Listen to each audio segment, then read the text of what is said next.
नमस्कार दोस्तों, स्वागत है आपका मेरे YouTube चैनल पे। आज जो हम सीरीज स्टार्ट करने वाले हैं वो है ऑपरेटिंग सिस्टम के ऊपर। बहुत ही अच्छा सब्जेक्ट है।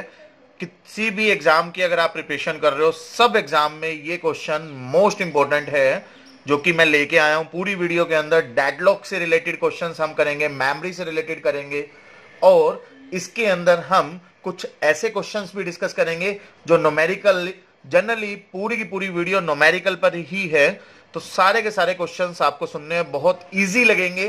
थोड़ा सा बस फोकस करना है, जो जो मैं पॉइंट्स बोलता जा रहा हूं तो प्लीज उसको सुनते जाइए अच्छे से। और आपको ये कंसेप्ट ऐसा लगेगा, अभी मैं डैम श्योर नहीं कह सकता कि आपको ये क्लियर है या नहीं है, मगर after watching the video I am damn sure कि आपको हर चीज बहुत इजी वे में सॉल्व कर पाओगे, हर क्वेश्चंस को।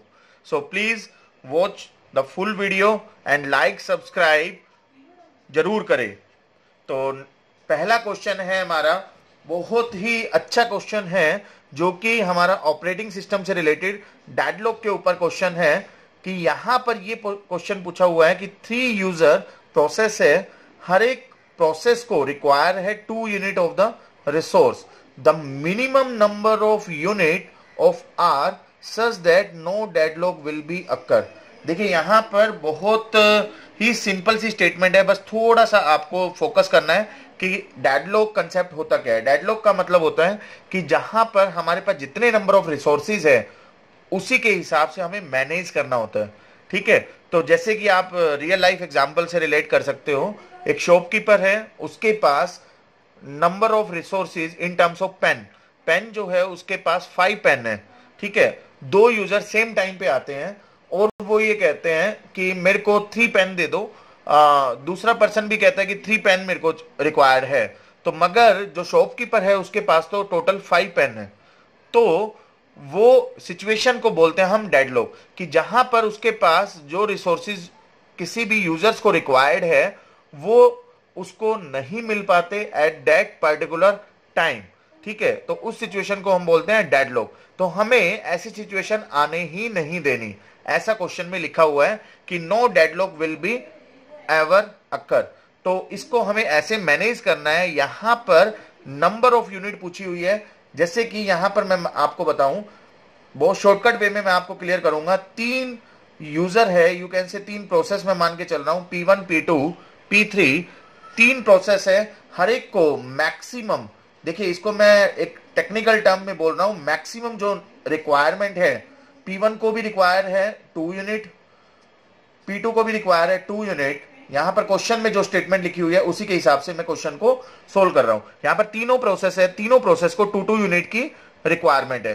तो क्वेश्चन क्या है कि minimum number of unit resources की हम कितनी रखें जो कि डेडलॉक कभी भी ना आए। ठीक है, तो ध्यान रखना हम हमेशा वर्स्ट केस को कंसिडर करेंगे। तो वर्स्ट केस क्या होगा, मान लीजिए P1 ने 1 रिसोर्स को होल्ड कर लिया, P2 ने भी 1 रिसोर्स को होल्ड कर लिया और P3 ने भी 1 रिसोर्स को होल्ड कर लिया। ठीक है, अब तीनों के तीनों, अगर मैं नंबर ऑफ यूनिट हमारे पास 3 है, टोटल 3 यूनिट है, तो तीनों के तीनों एक एक रिसोर्स को होल्ड कर लेंगे। होल्ड करने के बाद हमारी डेडलॉक सिचुएशन आ जाएगी।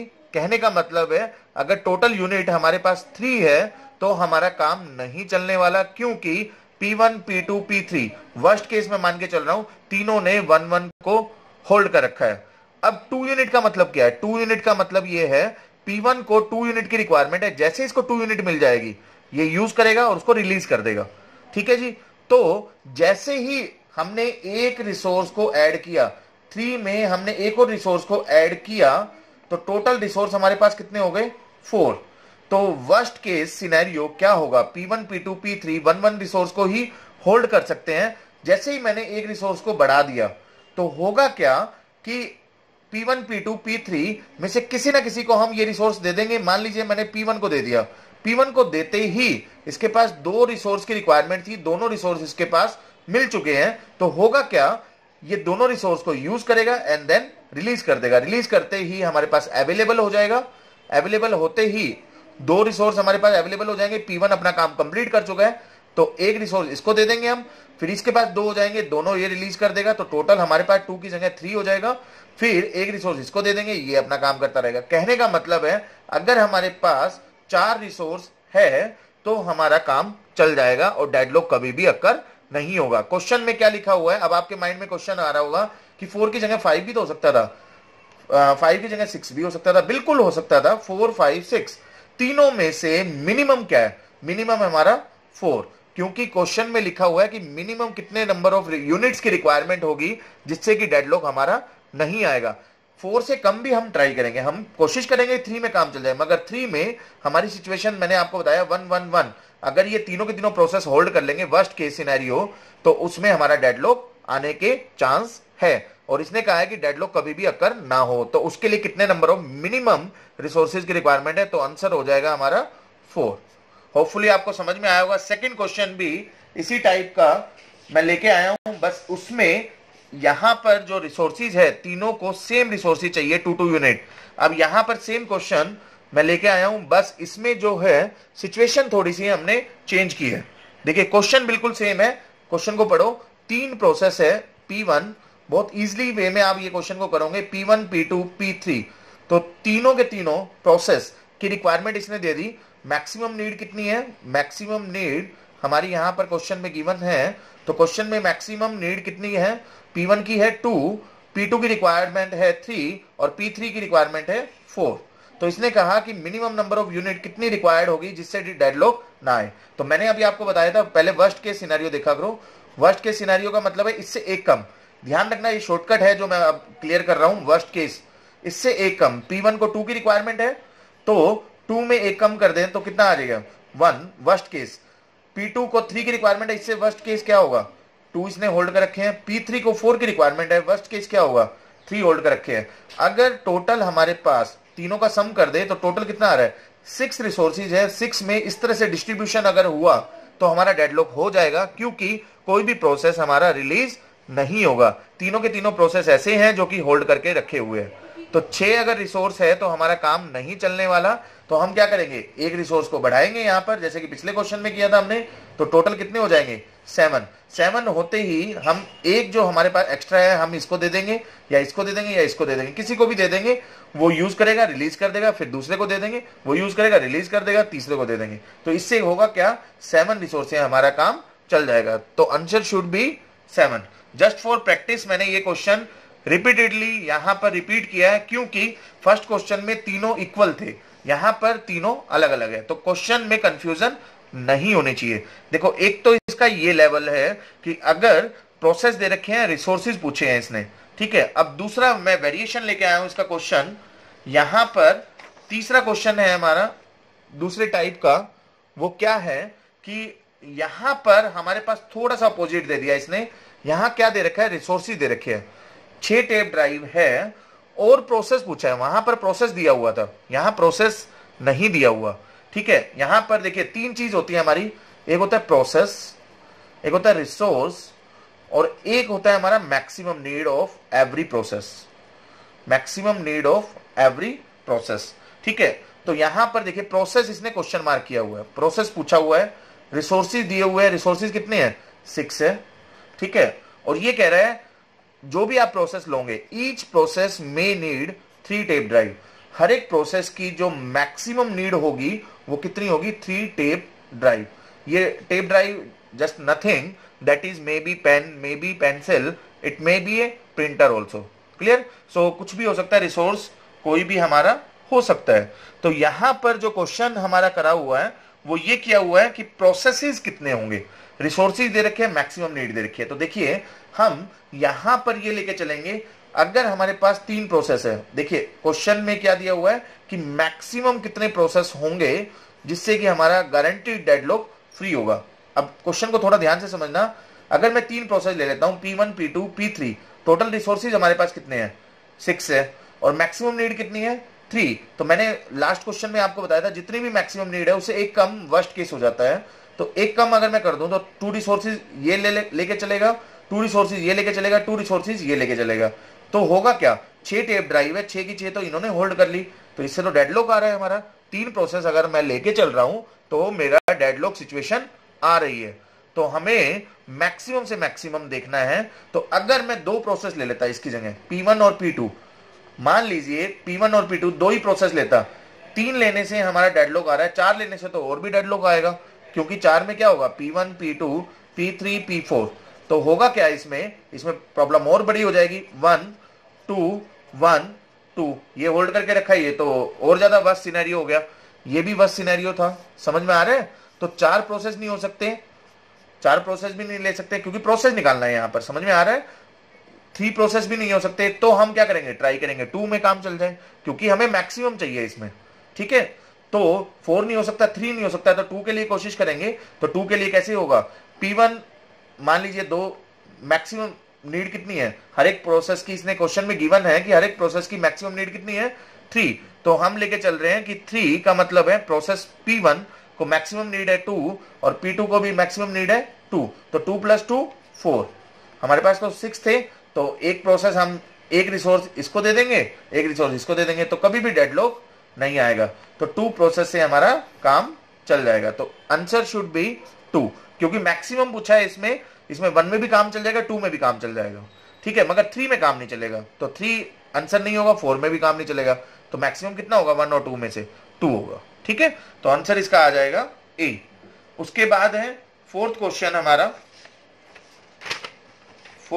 है हमारा दिस वन।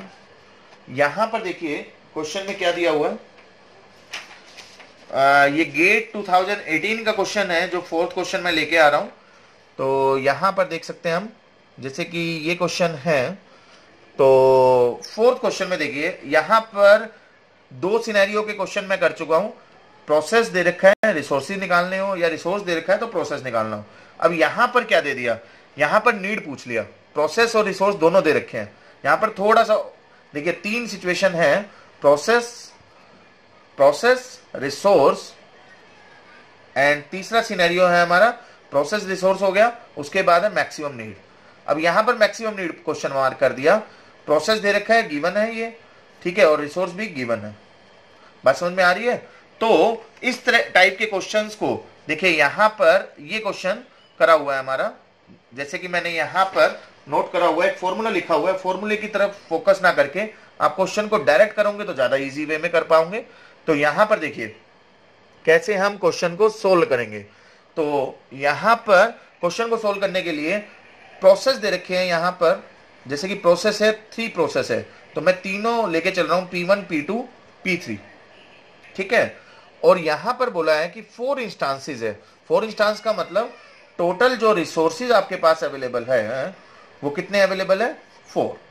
ठीक है, अब इसने कहा कि each process can request A maximum of k instance, मतलब हर एक प्रोसेस मैक्सिमम कितने इंस्टांसेस की रिक्वायरमेंट, जैसे पिछले क्वेश्चन में हमने देखा हर एक प्रोसेस को मैक्सिमम रिक्वायरमेंट थी 2 की, फिर अगला क्वेश्चन देखा मैक्सिमम रिक्वायरमेंट थी 3 की। तो कहने का मतलब है यहां पर मैक्सिमम रिक्वायरमेंट क्या होगी जिससे डेडलॉक कभी भी नहीं आएगा। प्रोसेस दे रखा है, रिसोर्स दे रखा है, और मैक्सिमम नीड पूछी है एवरी प्रोसेस की, ये क्वेश्चन है। ठीक है, तो लार्जेस्ट वैल्यू पूछी है इसने, largest value of k that will be always avoid deadlock. ये गेट 2018 जो कि अभी रिसेंटली हमारा 1-2 साल पहले ही हमारा एग्जाम हुआ है, तो उसमें ये क्वेश्चन पूछा हुआ है। तो उसी क्वेश्चन को मैं सोल्व कर रहा हूं यहां पर। देखिए बहुत इजी वे में हम कर पाएंगे, अगर पहले तीनों क्वेश्चन आप कर चुके हो तो बहुत इजी है आपके लिए।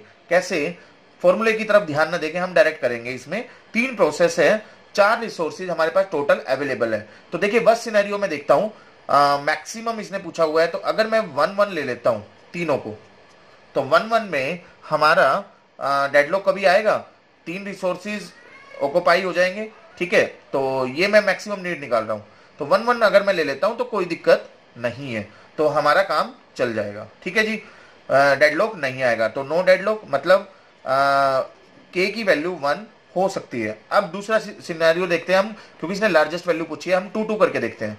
P1 को अगर 2 की रिक्वायरमेंट है, P2 को अगर 2 की रिक्वायरमेंट है, और P3 को 2 की रिक्वायरमेंट है। अगर ये करके देखते हैं तो इससे क्या होगा, इससे भी हम चेक करते हैं कि P1 जो है 1 रिसोर्स को होल्ड करके रखा है, P2 ने भी 1 को होल्ड करके रखा है, और P3 ने भी 1-1 को होल्ड करके रखा हुआ है। ये वर्स्ट केस था, और रिसोर्सेज हमारे पास कितने थे, 4, तो 3 + एक रिसोर्स हम इसको दे देंगे तो डेडलॉक टूट जाएगा हमारा। बात समझ में आ रही है? क्योंकि एक अवेलेबल था, 3 ऑक्युपाई होने के बाद 4 थे, तो एक अवेलेबल था, एक हम P1 को दे देंगे, इसके पास 2 हो जाएंगे, 2 1 1 हो जाएगा, तो ये रिसोर्सिस को यूज करेगा और रिलीज कर देगा, फिर ये यूज कर लेगा, रिलीज कर देगा, ये यूज कर लेगा, रिलीज कर देगा। कहने का मतलब है कि P1 P2 P3 की मैक्सिमम रिक्वायरमेंट 2 2 2 भी हो तो भी काम हमारा चल जाएगा। ठीक है, तो डेडलॉक नहीं आएगा। क्लियर है? तो डेडलॉक नहीं आएगा, यही हमें चाहिए। तो 1 से ज्यादा हमारा 2 है, तो 2 हमारा आंसर हो सकता है, 1 नहीं होगा, क्योंकि मैक्सिमम पूछा है इसने। अब 3 लेके देखते हैं हम। 3 लेके देखेंगे, जब हम P1 को अगर मैंने 3 लिया, P2 को भी 3, P3 को भी 3, तो इसमें मिनिमम वर्स्ट केस अगर देखें तो 6 रिसोर्स, मगर रिसोर्स तो हमारे पास 4 है, तो इससे तो काम नहीं चलेगा, तो 3 हमारा आंसर कभी भी नहीं होगा। कहने का मतलब है आंसर इसका क्या हो जाएगा? 2, जिससे कि हमारा कभी भी डेडलॉक नहीं आएगा। क्लियर है?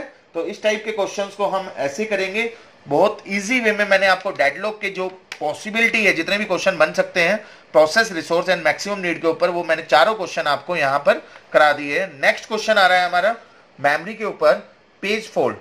पेज फॉल्ट कब हमारा अक्कर होता है सिस्टम के अंदर, ऑपरेटिंग सिस्टम के अंदर? तो पेज फॉल्ट का मतलब क्या होता है? देखिए, थोड़ा सा मैं आपको आइडिया बता देता हूं। एक होती है मेन मेमोरी, ठीक है, और एक होती है हमारी physical memory, sorry secondary memory. ठीक है, तो सेकेंडरी मेमोरी हमारा जो साइज होता है वो हमारा लार्जेस्ट होता है, और मेन मेमोरी का साइज हमारा हमेशा कम होता है as compare to the secondary memory. इसको आप एग्जांपल के फॉर्म में देख सकते हो। जैसे कि हमारी मेन मेमोरी का मतलब है रैम, जो कि हमारा मोबाइल जनरली सभी यूज करते हैं। तो मोबाइल के अंदर जो इंटरनल मेमोरी होती है, that is the main memory, जिसका साइज कम होता है। तो हमें एक चिप की रिक्वायरमेंट होती है, वो चिप हम 64 GB, 128 GB, इस टाइप की हम चिप, जैसे जैसे हमें रिक्वायरमेंट है, अकॉर्डिंग टू द रिक्वायरमेंट आप उसको फुलफिल करते हो, तो वो हो जाती है आपकी सेकेंडरी मेमोरी। सेम एयर यहाँ पर भी सिस्टम के अंदर सेकेंडरी मेमोरी होती है आपकी हार्ड डिस्क, और मेन मेमोरी होती है आपकी रैम। रैम का जो साइज होता है वो ऑलवेज कम होता है हार्ड डिस्क से। ठीक है, तो हम हमेशा जो वर्कआउट करते हैं पेजेस की फॉर्म में, वो हम हमेशा काम करते हैं मेन मेमोरी के अंदर। ठीक है, सेकेंडरी मेमोरी के अंदर सारा कुछ होगा, मगर मेन मेमोरी के अंदर कुछ ही हमारे पेजेस होंगे। ठीक है, तो मान लीजिए यहां पर 4 पेज का साइज है, और यहां पर है 4000 का साइज। ठीक है, ये 4000 का साइज है, यहां पर ओनली 4 पेजेस स्टोर है, तो ये इससे लिंक होता है। तो मैं यहां पर ये समझाना चाह रहा हूं, कोई भी पेज है और वो पेज आपका अगर मेन मेमोरी में नहीं मिलता, जब कभी भी पेज फॉल्ट का मतलब क्या है? पेज फॉल्ट का मतलब है सबसे पहले वो मेन मेमोरी में ढूंढेगा। अगर पेज मेन मेमोरी में नहीं मिलेगा तो वो सेकेंडरी मेमोरी में जाएगा, सेकेंडरी मेमोरी से वो पेज को पिक करेगा और इसको स्वैप इन कर देगा। ये स्वैप आउट होता है, स्वैप इन। स्वैप इन का मतलब है कि सेकेंडरी मेमोरी से मेन मेमोरी में लेके आना, और कई बार मेमोरी फुल हो जाती है तो स्वैप आउट की रिक्वायरमेंट होती है, मेन मेमोरी से हम सेकेंडरी मेमोरी में पहुंचा देंगे। तो मैं ये समझाना चाह रहा हूं, पेज फॉल्ट का मतलब होता है कि जब कभी भी पेज हम जो रिक्वायरमेंट है हम मेन मेमोरी में ढूंढते हैं, मगर वो मेन मेमोरी में नहीं मिलता, तो उसको बोलते हैं हम पेज फॉल्ट। ठीक है, तो इसका आंसर हो जाएगा C, the page is not in the main memory, then you can say page fault will be occur. Clear? तो पेज फॉल्ट का मीनिंग पूछा हुआ था यहां पर।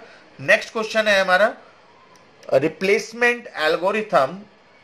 अलग अलग टाइप के पेज फॉल्ट एल्गोरिथम होते हैं। इस क्वेश्चन से पहले आपको मैंने क्लियर कर दिया कि पेज फॉल्ट का मतलब क्या है। अब यहां पर यह पूछा हुआ है कि पेज फॉल्ट जो है, जो पेज फॉल्ट है हमारा, उसके अंदर यह पूछा हुआ है कि which page replacement algorithm suffer from Belady anomaly.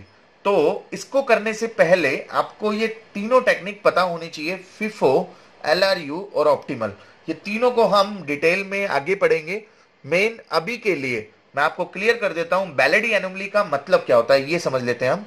बैलेडी anomaly एक वो एनोमली है, ये कहता है कि अगर मैं पेज साइज, फ्रेम साइज अगर मैं इंक्रीज कर दूं, फ्रेम साइज को इंक्रीज कर दूं, तो पेज फॉल्ट जो है, देखिए इसको समझने से पहले आप ये समझो, फ्रेम साइज होता है मेन मेमोरी में, जो मैंने अभी आपको बताया मेन मेमोरी का जो साइज होता है उसको फ्रेम साइज में हम डिवाइड करते हैं।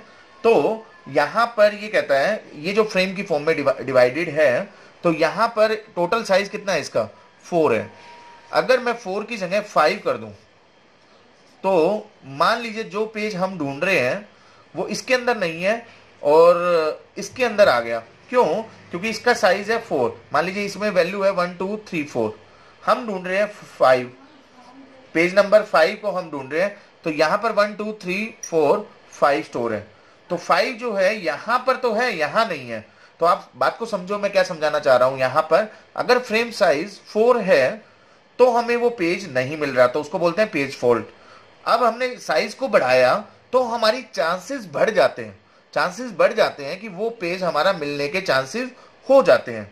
ठीक है, तो मैं यहां पर आपको ये क्लियर करना चाह रहा हूं कि जैसे आप फ्रेम का साइज इंक्रीज करते हो तो पेज फॉल्ट होने के चांस कम होंगे, मतलब जो नंबर ऑफ पेज फॉल्ट होंगे वो कम हो जाएंगे। मगर बैलेडी एनोमली उल्टा है, ये कहता है फ्रेम साइज को आप बढ़ा दोगे तो पेज फॉल्ट भी इंक्रीज हो जाएगा।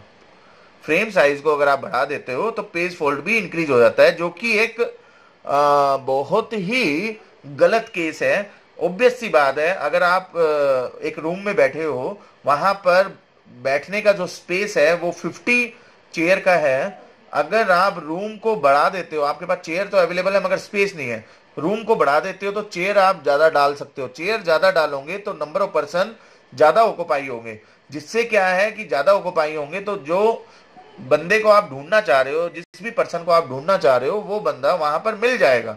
अगर नहीं मिलता तो इसका मतलब है कि स्पेस कम है वहां पर। तो मैं यहां पर ये समझाना चाह रहा हूं, फ्रेम साइज को आप बढ़ाते हो तो पेज फॉल्ट का मतलब है पेज ना मिलना, पेज फॉल्ट के चांसेस कम होंगे।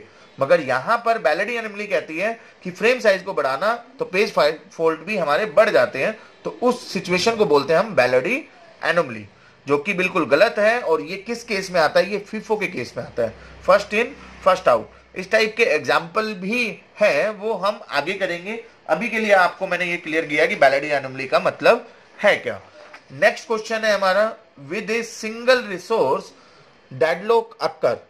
यहां पर बहुत ही सिंपल सा क्वेश्चन है दिखने में, मगर शायद आप कंफ्यूज हो जाओ इसमें, तो इसलिए मैं ये क्वेश्चन लेके आया हूं जो कि आपको क्लियर हो जाए। देखिए, एक ही रिसोर्स है और डेडलॉक कब अकर होगा, ये क्वेश्चन पूछा हुआ है। तो यहां पर देखिए, पहला है अगर मोर देन 2 प्रोसेस है जो कि कंपीट कर रहे हैं उस रिसोर्स के लिए, या 2 ही प्रोसेस कंपीट कर रहे हैं उस रिसोर्स के लिए, या सिंगल प्रोसेस कंपीट कर रहा है उस रिसोर्स के लिए, या इन तीनों में से कोई नहीं है। देखिए, डेडलॉक कब अकर होता है? डेडलॉक के लिए मैं आपको थोड़ा सा ध्यान दिला देता हूं कि यहां पर 4 कंडीशन होती है जो नेसेसरी कंडीशन होती है। एक होता है म्यूचुअल एक्सक्लूजन, ठीक है। ये 4 कंडीशन हमारी है जो डेडलॉक बनाती है हमारी। होल्ड एंड वेट, एक प्रोसेस होल्ड करा हुआ है, दूसरा प्रोसेस उसी की रिक्वायरमेंट दे रहा है। एक होता है नो प्रिम्पशन, ठीक है, और फोर्थ होता है हमारा सर्कुलर वेट। तो ये जो 4 सिचुएशन है, 4 केसेस है, ये कहता है डेडलॉक कब अकर होगा। ये चारों के चारों अगर साइमल्टेनियसली होल्ड हो जाते हैं किसी भी क्वेश्चन के अंदर तो डेडलॉक हमारा आ जाएगा। तो आप ये समझिए, ऑप्शन को ना देख के आप ये समझिए, एक ही रिसोर्स है और डेडलॉक अकर होगा, ये कह रहा है। तो जब रिसोर्स ही एक है, समझने की बात है, आप समझो पॉइंट को, रिसोर्स ही एक है तो क्या होल्ड एंड वेट आएगा यहां पर? मान लीजिए P1 ने एक रिसोर्स होल्ड करके रखा हुआ है, ठीक है, P2 जो है उस रिसोर्स की रिक्वायरमेंट दे रहा है, क्या होल्ड एंड वेट इसमें अकर होगा? ऑब्वियस सी बात है, यहां पर P1 जो है वो होल्ड करके वो रखा हुआ है, एक ही रिसोर्स है, रिसोर्स ही एक है, होल्ड करके कैसे रख सकता है वो? जब रिसोर्स ही हमारे पास एक है तो कहने का मतलब है P1 एक रिसोर्स है, उसको यूज करेगा और रिलीज कर देगा, रिलीज करते ही P2 के पास चला जाएगा, तो वो होल्ड ही नहीं करेगा। होल्ड एंड वेट कभी भी नहीं होगा, होल्ड एंड वेट इसमें नहीं होगा। सर अगर होल्ड एंड वेट नहीं है तो सर्कुलर वेट भी नहीं होगा। जब चारों में से कोई भी एक कंडीशन ब्रेक हो जाए तो डेडलॉक कभी भी अकर नहीं होता, ये हमारी कंडीशन होती है। चारों में से कोई भी एक कंडीशन ब्रेक हो जाए, यहाँ तो 2 कंडीशन ब्रेक है, तो डेडलॉक कभी भी अकर नहीं होगा। Whenever we have single resource. तो इसका राइट आंसर हो जाएगा डी। क्लियर?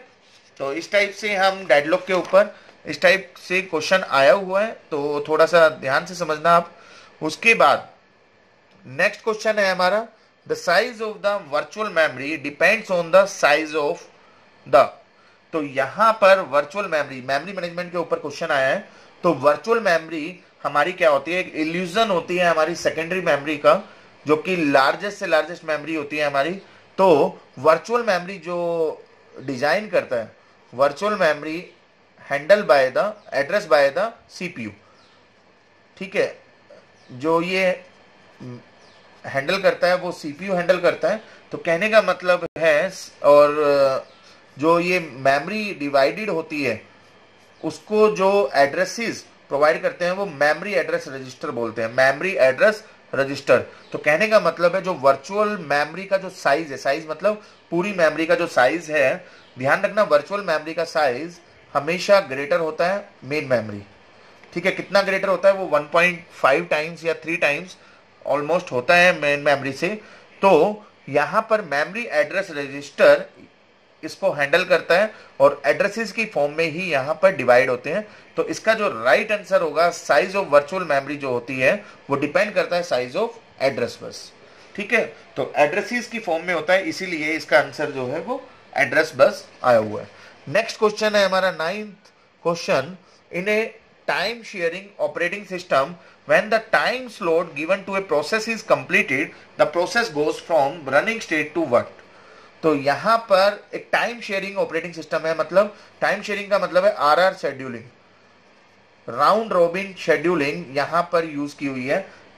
टाइम स्लॉट यहां पर दिया हुआ है, टाइम स्लॉट का मतलब है टाइम क्वांटम।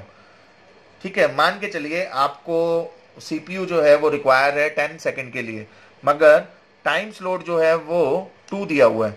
तो आप एक टाइम पे सीपीयू को जो होल्ड कर सकते हो वो मैक्सिमम कितना होल्ड कर सकते हो? 2। ऐसा नहीं है कि आप 10 सेकंड एग्जीक्यूट नहीं कर पाओगे, मगर जो आपकी टर्न है, 1 टाइम आपकी जो टर्न रहेगी वो मैक्सिमम 2 टाइम तक ही आप होल्ड कर सकते हो।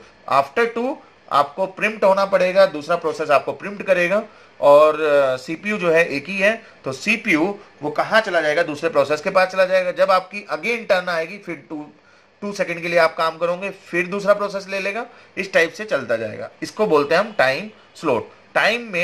टाइम का जो है वो स्लॉट में डिवाइड कर देंगे। आपका 10 जो है 10 डिवाइड हो जाएगा 2 के स्लॉट में, तो 5 टाइम आप उसको यूज करोगे सीपीयू को।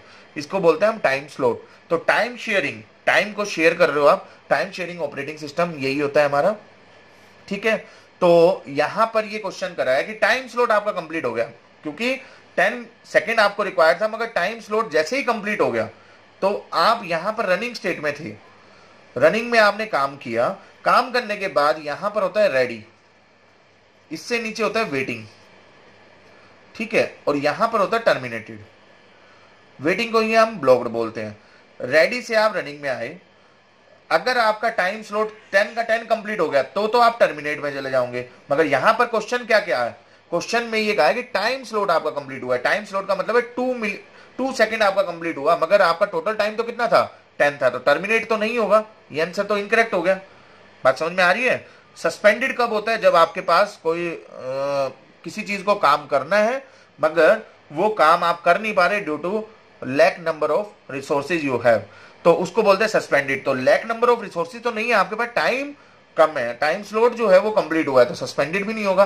ब्लॉक होता है वेटिंग। ठीक है, ब्लॉक्ड होता है वेटिंग। वेटिंग का मतलब भी क्या होता है? रनिंग से आप वेटिंग में कब जाओगे? तब जाओगे जब कोई प्रोसेस, मान लीजिए यहां से रनिंग से वेटिंग में तब गए आप जब आपको इनपुट आउटपुट आपके पास नहीं है, इनपुट आउटपुट इनकम्प्लीट है, तो आप वेटिंग में चले जाओगे। इनपुट आउटपुट कंप्लीट होते ही आप वापस रेडी के अंदर चले जाते हो। तो कहने का मतलब है कि यहां पर रनिंग में टाइम स्लॉट कंप्लीट हो गया तो वापस आप कहां चले जाओगे? रेडी के अंदर, क्योंकि आप तो रेडी हो ना, आप तो 10 सेकंड के लिए रेडी थे, मगर आपका टाइम स्लॉट कंप्लीट हुआ है, ना कि आपके पास कोई रिसोर्सेज कम है या आपका टाइम कंप्लीट हो गया। ठीक है, तो इसका जो राइट आंसर होगा वो होगा रेडी स्टेट। रनिंग से वापस आप रेडी के अंदर आ जाओगे जब आपका टाइम स्लॉट कंप्लीट हो गया। क्लियर? लास्ट क्वेश्चन है जो कि मोस्ट इंपोर्टेंट क्वेश्चन है काफी बार आपके एग्जाम में पूछा गया है इस टाइप का क्वेश्चन, तो मैंने बहुत अच्छे से इसका एक्सप्लेनेशन लिखा हुआ है जो कि आपको क्लियर हो जाएगा। ठीक है, पहले क्वेश्चन को देख लेते हैं फिर एक्सप्लेनेशन को देखेंगे। यहां पर लास्ट क्वेश्चन है for this video, round robin CPU scheduling. अभी मैंने पिछले क्वेश्चन में आपको बताया राउंड रोबिन में होता क्या है, टाइम स्लॉट दिया होता है एज द टाइम क्वांटम, या टाइम क्वांटम भी बोल सकते हैं, टाइम स्लॉट भी बोल सकते हैं, दोनों का मीनिंग एक ही है। ठीक है, टाइम क्वांटम इज इंक्रीज। देखिए क्वेश्चन में क्या दिया हुआ है, राउंड रोबिन सीपीयू शेड्यूलिंग आपको यूज करना है, टाइम क्वांटम आपने इंक्रीज कर दिया, तो जो एवरेज टर्न अराउंड टाइम है, टर्न अराउंड टाइम और वेटिंग टाइम पे ऊपर क्वेश्चन आता है जनरली एग्जाम के अंदर, तो यहां पर टर्न अराउंड टाइम के ऊपर क्वेश्चन है, तो इसमें यह बोला हुआ है कि एवरेज टर्न अराउंड टाइम पे क्या इफेक्ट होगा। ठीक है, क्या टाइम क्वांटम को हमने इंक्रीज कर दिया तो average turn around time increase होगा या डिक्रीज होगा या कांस्टेंट रहेगा या वेरी करेगा। तो मैं आपको बता दूं इसका आंसर आएगा वेरी। कैसे आएगा वो मैं अभी अलग अलग सिचुएशन मैंने दोनों ली हुई है। देखिए राउंड रोबिन शेड्यूलिंग में पहला एग्जांपल लिया मैंने यहां पर, it depends on the situation. Example आप कोई भी ले सकते हो, बस आपको समझना है कि यहां पर मैं क्या बोलना चाह रहा हूं। देखिए टाइम क्वांटम मैंने लिया 1 सेकेंड, ठीक है, प्रोसेस 2 है, बस टाइम दिया हुआ है, अराइवल टाइम, ये अपनी तरफ से हमने सिनेरियो लिया है, ऐसा नहीं है क्वेश्चन में मेंशन है, मैं आपको ये जस्टिफाई कर रहा हूं कि इरेगुलरली वेरी कैसे होगा। तो यहां पर देखिए दो प्रोसेस है, बस टाइम हमने अपनी तरफ से लिया, अराइवल टाइम लिया, अब हमने जेंट चार्ट बनाया, इसका जेंट चार्ट के अकॉर्डिंग ये कंप्लीशन टाइम और टर्न अराउंड टाइम आएगा। देखिए जेंट चार्ट कैसे बनाते हैं, अराइवल टाइम का मतलब होता है प्रोसेस P1 अराइव करेगा रेडी क्यू के अंदर 0 टाइम पे। ठीक है, जैसे कि आप ट्रेन के अंदर देखते हो वहां पर अराइवल टाइम और डिपार्चर टाइम लिखा होता है। अराइवल टाइम का मतलब है कि वो एग्जैक्ट ट्रेन जो है वो इस टाइम पे आएगी, भले ही वो लेट हो या कुछ भी हो, मगर उसका अराइवल टाइम फिक्स होता है, टाइम फिक्स होता है। ठीक है, तो P1 जो है वो एंटर कर जाएगा रेडी क्यू पे इस टाइम पे। अब P2 जो है वो 2 पर एंटर करेगा, तो कहने का मतलब है अराइवल टाइम P2 का क्या हुआ, 2। क्लियर। तो यहां पर जेंट चार्ट बनाते हैं। जेंट चार्ट क्या होता है कि प्रोसेस जो है इसका टाइम क्वांटम हमने क्या लिया है 1 सेकेंड, मगर P1 का टोटल टाइम कितना है, जब भी मैंने पिछले एग्जांपल में दिया था वहां पर 10 था और टाइम क्वांटम हमने 2 लिया था, यहां पर टाइम क्वांटम कितना दे रखा है 1 सेकेंड। P1 का जो बस टाइम है वो कितना है 20, तो P1 मैक्सिमम कितने टाइम एग्जीक्यूट कर सकता है 1 स्लॉट में, 1 सेकेंड। ठीक है, तो P1 यहां पर 0 पर अराइव कर चुका है, 0 पर अराइव कर चुका है, और ये मैक्सिमम कितना टाइम एग्जीक्यूट होगा 1। जैसे ही 1 एग्जीक्यूट हुआ तो ये देखेगा दूसरा प्रोसेस एंटर कर रहा है या नहीं कर रहा, दूसरा प्रोसेस आ ही नहीं पाएगा क्योंकि P2 का जो टाइम है वो कितना है 2। तो P1 अगेन 1 सेकेंड के लिए चलेगा, क्योंकि सीपीयू आइडल पोजीशन पे कभी नहीं जाएगा। अगर प्रोसेस है और उसका टाइम बचा हुआ है तो वही एग्जीक्यूट करेगा, क्योंकि दूसरा प्रोसेस आया ही नहीं है। तो P1 अगेन 1 मिली सेकेंड के लिए काम किया, फिर P1 का जो काम था वो कंप्लीट हो गया, 1 मिली सेकेंड कंप्लीट हो गया, फिर P2 2 पर एंटर कर चुका है, फिर P2 एंटर करेगा। P2 का टोटल टाइम था, बस टाइम था 2, मगर टाइम क्वांटम कितना है 1, तो 1 के लिए एंटर किया इसने, फिर P1 की अगेन टर्न आ गई, P1 ने काम किया, फिर P2 ने काम किया। अब P2 जो है टोटल टाइम कितना था 2, तो 2 टाइम ये एग्जीक्यूट हो गया, तो उसके बाद P1 एग्जीक्यूट होता जाएगा। रिमेनिंग टाइम P1 का कितना बच गया 1 2 3, 3 कंप्लीट हो चुका है, 20 में से 3 कंप्लीट हो चुका है, तो कितना रह गया 17। तो 5 + 17 लास्ट तक कितना चलता रहेगा ये 22। तो मैं ये समझाना चाह रहा हूं प्रोसेस P1 का कंप्लीशन टाइम, लास्ट वाला टाइम 22 हो गया। P2 का कंप्लीशन टाइम, P2 जो है यहां से स्टार्ट करना, देखिए P2 का मैक्सिमम टाइम, P2 का यहां पर 3 है, यहां पर 5 है, तो यहां से करना, हमेशा ध्यान रखना, शॉर्टकट बता रहा हूं मैं, फ्रॉम राइट टू लेफ्ट जाना, जो भी प्रोसेस आता जाए उसका कंप्लीशन टाइम लिखते जाओ। यहां पर P1 का कंप्लीशन टाइम है 22, P2 का कंप्लीशन टाइम है 5। ठीक है, तो इस टाइप से हमने यहां पर 5 लिख दिया। उसके बाद टर्न अराउंड टाइम क्या होता है, turn around time is the interval between the submission time and the arrival time. तो सबमिशन टाइम इसका कितना है, P1 का सबमिशन टाइम है 22 और अराइवल टाइम है 0, तो 22 - 0 इज 22, एंड P2 का कंप्लीशन टाइम है 5 माइनस अराइवल टाइम, तो इसका टोटल टर्न अराउंड टाइम आ गया 3। तो 22 + 3 divide by number of processes, तो नंबर ऑफ प्रोसेस कितने हैं 2, तो इसका टोटल टाइम आ जाएगा 12.5। बात समझ में आ रही है, 12.5 आ गया। इसी क्वेश्चन में इसने क्या कहा है कि टाइम क्वांटम जो भी दे रखा है, क्वेश्चन को सोल्व किया, इसका कितना आ गया 12.5। टाइम क्वांटम को मैं इंक्रीज कर रहा हूं, टाइम क्वांटम को मैंने इंक्रीज किया इसी क्वेश्चन के अंदर। देखिए यहां पर तो टाइम क्वांटम पहले कितना लिया था 1, अब ले लिया मैंने 2। तो इसका वही क्वेश्चन वही है। देखिए बस टाइम 20 है पहले का और दूसरे का भी 2 है, अराइवल टाइम भी सेम है। अब देखिए इसका जैन चार्ट बनाएंगे हम। टाइम क्वांटम को हमने बढ़ा दिया तो P1 पहले कितने टाइम के लिए एग्जीक्यूट होगा 2 के लिए, क्योंकि टाइम क्वांटम 2 है। फिर 2 पर P1, अब P1 का कंप्लीट काम नहीं हुआ है मगर मैक्सिमम टाइम इसका टाइम क्वांटम दे रखा है 2 है, तो 2 तक एग्जीक्यूट हुआ। अब दूसरा प्रोसेस आएगा P2, P2 का टोटल टाइम कितना है 2, तो P2 जो है वो मैक्सिमम टाइम एग्जीक्यूट होगा, 2 से स्टार्ट हुआ, मैक्सिमम टाइम कितना चलेगा ये 2 तक चलेगा। उसके बाद P2 कंप्लीट कर चुका है क्योंकि टोटल टाइम ही इसका 2 था। उसके बाद P1 अगेन चलता जाएगा, P1 का रिमेनिंग टाइम कितना बच गया था 18, तो 4 + 18 22। ये बनाते जाना है, यहाँ पर मैंने डॉट डॉट डॉट में समझाया है आपको। तो आप राइट टू लेफ्ट चलो तो P1 का मैक्सिमम टाइम कितना था, कंप्लीशन टाइम 22, और P2 का मैक्सिमम टाइम है 4। तो 22 - 0 इज टर्न अराउंड टाइम आ गया P1 का 22, 4 - 2 is 2, 22 + 2 divide by number of process, तो टोटल आ गया 12। पहले कितना था 12.5, इंक्रीज किया तो टर्न अराउंड टाइम पे क्या इफेक्ट आ रहा है, डिक्रीज हो रहा है, तो डिक्रीज हो गया आपका टर्न अराउंड टाइम। ठीक है जी। अब इसी सिचुएशन को दूसरे उसमें देखते हैं कि टर्न अराउंड टाइम, ये देखिए क्वेश्चन वही है हमारा। अब मैंने क्या करा, इसी में प्रोसेस P1 P2 लिया, दूसरा सिचुएशन ली, बस टाइम 20 है, दूसरे का है 5, अराइवल टाइम भी मैंने चेंज कर दिया, सिचुएशन मैं अलग ले रहा हूं, क्वेश्चन वही है, टर्न अराउंड टाइम को हम इंक्रीज कर रहे हैं। पहले टर्न अराउंड टाइम लिया मैंने 5 लिया, तो जैन चार्ट ये बनेगा। ठीक है, बना के देख लेना। P1 पहले एग्जीक्यूट होगा 5 के लिए एग्जीक्यूट हुआ, फिर P2 का अराइवल टाइम था 5, P2 एंटर कर जाएगा, P2 काम करेगा। ठीक है, फिर रिमेनिंग काम जो है वो P1 करेगा 5 में, तो 10 से स्टार्ट हुआ, रिमेनिंग कितना बचा था 15, तो 10 + 15 इज 25। कंप्लीशन टाइम लिखेंगे हम 25 P1 का, और P2 का कंप्लीशन टाइम कितना है 10, 25 - 0 25, 10 - 5 is 5, 25 + 5 divide by 2 that is 15। 15 हमारा एवरेज टर्न अराउंड टाइम आ गया जब टाइम क्वांटम हमारा 5 सेकंड है। मैंने टाइम क्वांटम को, क्वेश्चन में क्या था, टाइम क्वांटम को इंक्रीज करना, टाइम क्वांटम को आपने इंक्रीज किया तो 5 से 6 कर दिया। फिर इसका जैन चार्ट बनाएंगे तो P1 जो है वो एग्जीक्यूट होगा 0 to 6, फिर P2 टर्न स्टार्ट होगी क्योंकि टाइम क्वांटम मैक्सिमम कितना है 6 है। तो दूसरा प्रोसेस जब तक नहीं आएगा जब तक पहले वाला प्रोसेस का टाइम क्वांटम कंप्लीट नहीं हो जाता। P1 ने अपना काम किया, P1 ने अपना काम करने के बाद P2 अपनी टर्न स्टार्ट करेगा 6 पर, मगर टोटल टाइम इसका कितना है 5, टाइम क्वांटम भले ही कितना भी दे रखा हो। ठीक है, तो P2 स्टार्ट करेगा 6 पर प्लस 5 दैट इज 11। उसके बाद रिमेनिंग टाइम P1 का कितना बच गया था 14, तो 11 + 14 इज 25। यहां पर 17 आएगा।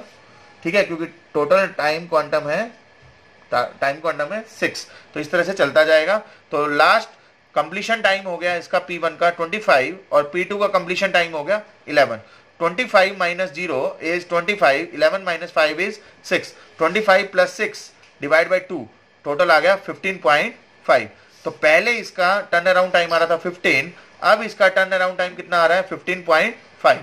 तो यहां पर इंक्रीज हो रहा है टर्न अराउंड टाइम जब आप टाइम क्वांटम को बढ़ा रहे हो, यहां पर डिक्रीज हो रहा था जब टाइम क्वांटम को आप बढ़ा रहे थे। तो दो अलग अलग सिचुएशन मैंने आपको समझाई है यहाँ पर, दोनों अलग अलग सिचुएशन में होपफुली आपको समझ में आया होगा कि मैं यहाँ पर कहना चाह रहा हूँ कि टाइम क्वांटम अगर आप इंक्रीज करते हो, टाइम क्वांटम जो क्वेश्चन में दिया हुआ है, टाइम क्वांटम को अगर आप इंक्रीज करते हो तो जो एवरेज टर्न अराउंड टाइम है वो इंक्रीज भी हो सकता है, डिक्रीज भी हो सकता है, तो वेरी करेगा irregularly, depends on the situation. तो प्लीज लाइक सब्सक्राइब जरूर करें। Thank you, thanks to all.